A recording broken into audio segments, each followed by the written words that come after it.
Assalamualaikum warahmatullahi wabarakatuh.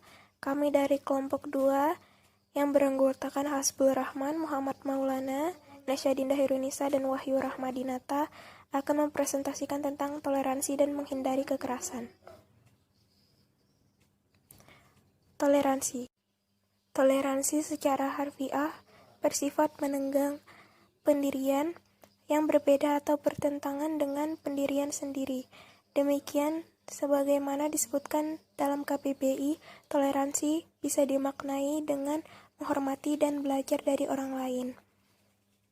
Sikap toleransi atau tasamuh adalah satu di antara 3 sifat terpuji dalam masyarakat yang moderat atau tawasud dan objektif. Selanjutnya akan dilanjutkan oleh Saudara Hasbul. Beberapa ayat Al-Quran yang membicarakan mengenai toleransi di antaranya adalah surah Yunus ayat 40-41 sebagai berikut. Wa minhum may yu'minu bihi wa minhum ma la yu'minu bih wa rabbuka a'lamu bil mufsidin. Dan di antara mereka ada yang beriman kepada Al-Quran dan ada di antaranya yang tidak beriman langsung kepadanya. Dan ingatlah, Tuhanmu lebih mengetahui akan orang-orang yang melakukan kerusakan. Wa in kazabaku fakul li amli walakum a'malukum antum bariuna mimma a'malu wa anna bari'u mimma ta'malun. Dan jika mereka terus-menerus mendustakanmu, wahai Muhammad, maka katakanlah, bagiku amalku dan bagi kamu pula amal kamu. Kamu tidak bertanggung jawab akan apa yang aku kerjakan, dan aku juga tidak bertanggung jawab akan apa yang kamu kerjakan. Perintah untuk bertoleransi dan tidak mengganggu aktivitas keagamaan orang lain juga terdapat dalam hadis sebagai berikut.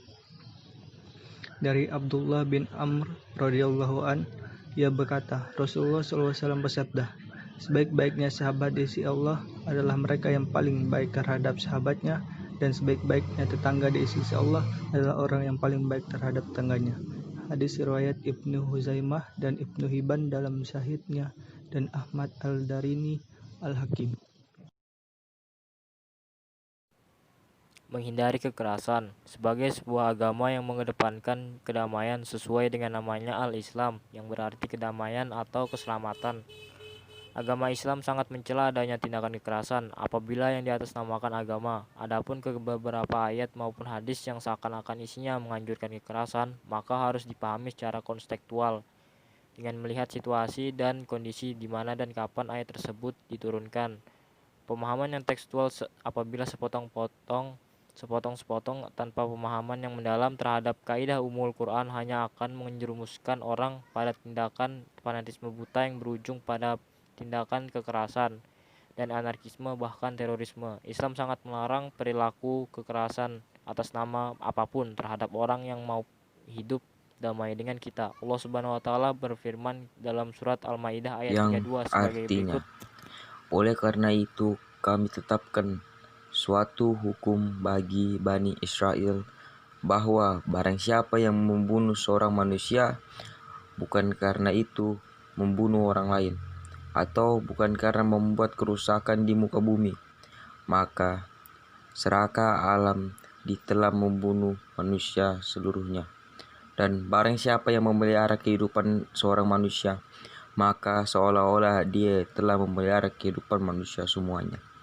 Dan sesungguhnya telah datang kepada mereka rasul-rasul kami dengan membawa keterangan-keterangan yang jelas. Kemudian banyak di antara mereka sudah itu sungguh-sungguh melampaui batas dalam berbuat kerusakan di muka bumi. Al-Quran Surat Al-Maidah ayat 32.